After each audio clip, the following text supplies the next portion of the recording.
Come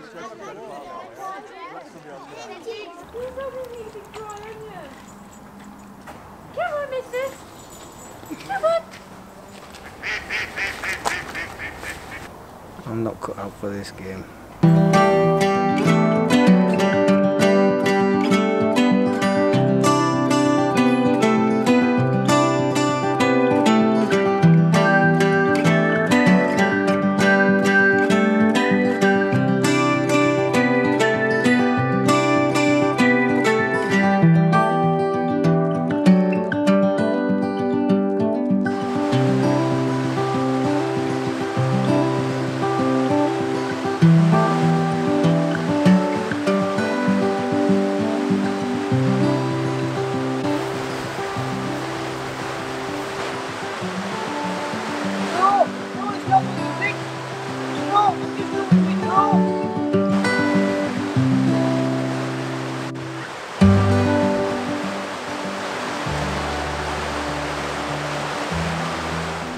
Well, that was fun and games. I'll try to get some cool B-roll, getting the drone to fly slowly at the waterfall, but it must have caught some droplets of water or something because it just went totally out of control, started flying backwards and down, didn't matter what input I gave to the controller, and it just ended up in the drink. I got to the drone as quickly as I could.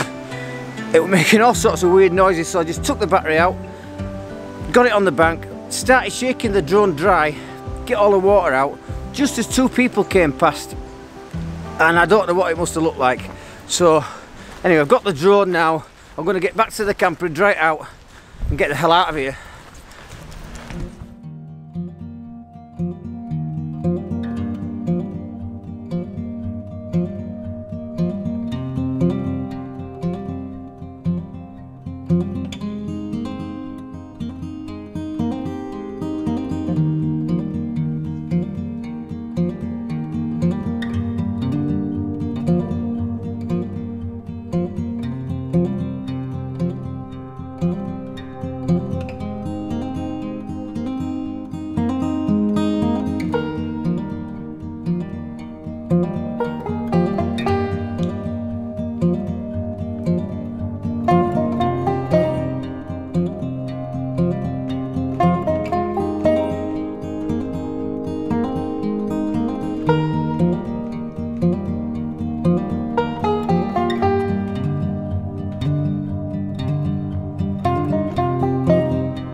Morning all.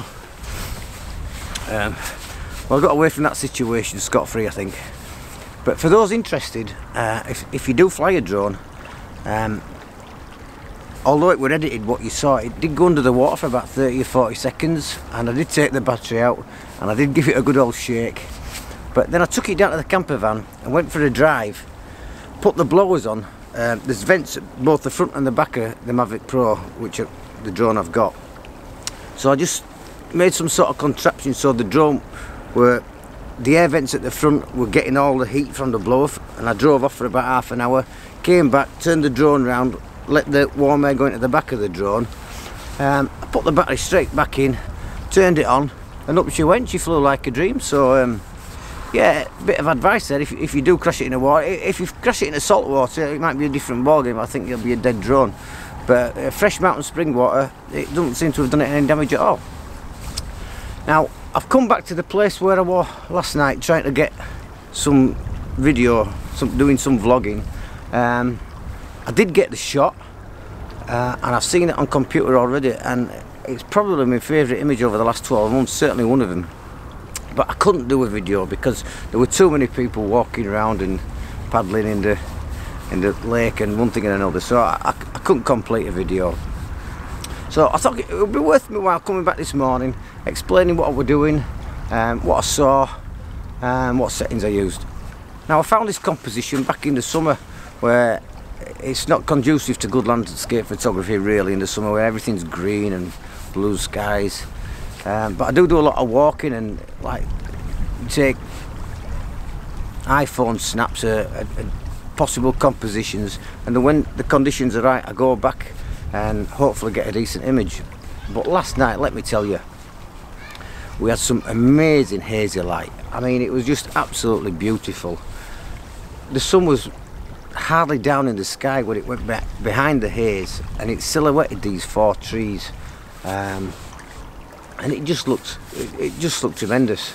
Now, the best advice I can give anybody who's learning landscape photography is, it's not always what you put into the picture. You might have heard this before, but it's so true.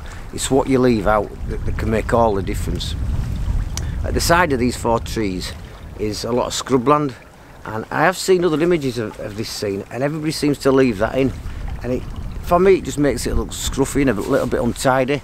So I decided to just cut out the clutter, use the long lens and pick out the 4 trees. There's 2 dead trees on the right, which has sort of got like human qualities. In fact, all 4 trees are sort of like, there's 2 juveniles on the right that are looking like they've been out partying and they're wanting to dive in, and the 2 adults are chasing them, telling them to come back, you know, don't do it. That's what I see. But if anybody can help me with my problem, that'd be greatly appreciated. As regards settings, even though the sun had dropped behind all the thick haze, the sky was still 2 stops brighter than the reflections of the water. So it was a simple job of dropping a 2-stop split grad filter in soft edge, and then there was still a few ripples on the water, and although they weren't bad, I just found them slightly distracting. So to smooth off the water, I just used a Lee little stopper, a 6-stop neutral density filter in front of the split grad filter, and that just smooths out the water nicely. Now, I've also been asked what I do with my editing. I don't tend to do too much in most images, but the one big thing that I do on nearly 95% of my images is what I'm going to explain now. Modern day cameras put too much saturation into the colours in the photographs. Sometimes you get them back on the computer and think, well, or even back of the LCD screen, and it's like, well, the sky wasn't that red, or it wasn't that green or blue or whatever.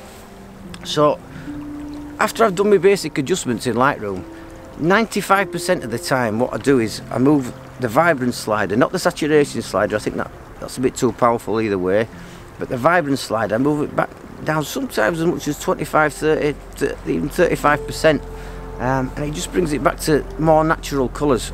That's my way of doing things. Feel free to have a go with some of your old images and see if it works for you. So obviously I've come back here in the morning. I can't take a picture now, it's a completely different scene, it's just flat and grey. So here's a picture, and I hope you like it.